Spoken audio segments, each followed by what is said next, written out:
City Engineer Giovanni Zinn, we're at Lighthouse Park. Tell us the latest from your perspective. So there was a very significant wind event here, and I think we saw a meteorologist post on about over 100 miles an hour. Damaged the carousel building. There's sort of two parts to it. The front part of it is racked to the side, so we're working to shore it up here to get a contractor. We've had a couple structural engineers look at it.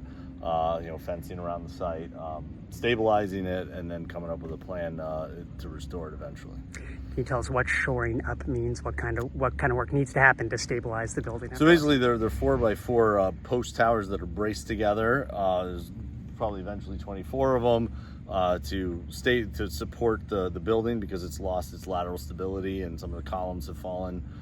So it's just to provide structure and keep the roof, which managed to stay more or less intact. It kind of moved as opposed to falling apart, and to try to preserve that as much as possible so that later in restoration we can rack it back into place and restore the building. I know we're very early on, but any rough estimate as to how long it might take to restore this kind of, or maybe my last question is, how serious do you think the damage was to the Lighthouse? It's very serious. Yeah, no question about it. I mean, it was another gust or two from blown away entirely.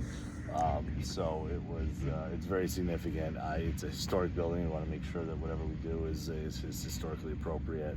And the documentation on the building is very light from 1916. So there's a lot of work ahead to understand what it is and what we can do and how to do it, and work with all the stakeholders involved. Any other buildings that were damaged by the storm that you're aware of? Not that I'm aware of. Right now.